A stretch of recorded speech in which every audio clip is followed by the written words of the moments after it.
பரம்பொருள் ஜோதி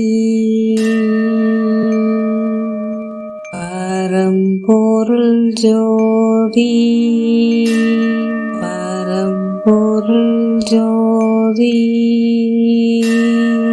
பரம்பொருள் ஜோதி. இறைவன் மீது அன்புடையவருக்கு வணக்கம். எனது பெயர் சிங்கை மீனாட்சி. விழுப்புரத்திலிருந்து உரையாடுகின்றேன். பகுதி 35 மகான்களின் மகத்துவம்.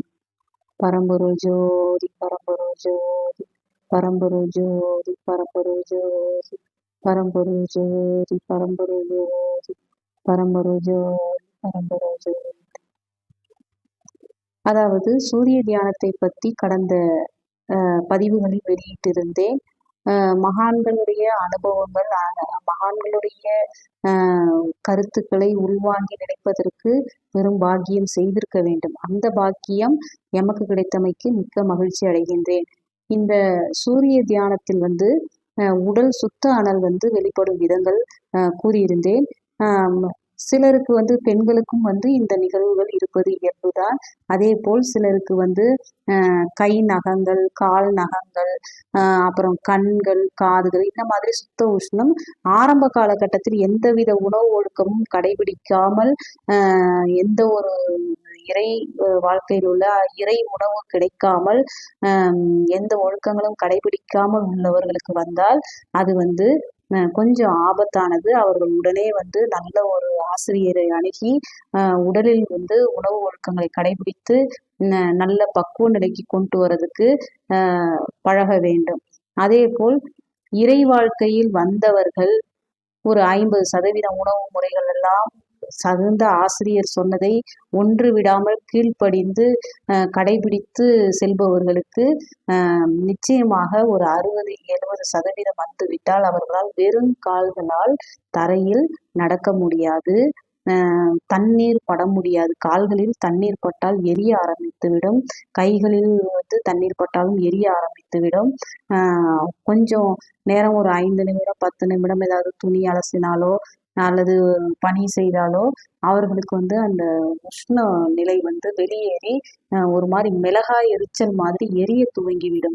ஆகவே அவர்கள் பணிகளை செய்வதில்லை, அதிகமான சுமைகளை எல்லாம் சுமக்க தயாராக இருக்க மாட்டார்கள் என்பதுதான் உண்மை. ஆகவே நிறைய பணிகளை குறைத்து கொண்டு தன்னை எளிமைப்படுத்தி கொண்டு வாழ்ந்து கொண்டிருப்பார்கள்.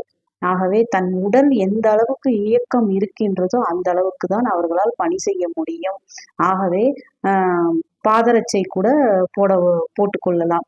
அதாவது மரத்தால் ஆனது, பலாமரம் அல்லது மாமரம், இந்த இரண்டாலான 2 மரங்களில் உள்ள, அதாவது நுணா மரம், மாமரம் அல்ல, நுணா பலா, இந்த 2 மரத்தில் செய்த பாதரட்சை, அதை பாத அணியை அவங்க அணிவித்து கொள்வது உண்டு.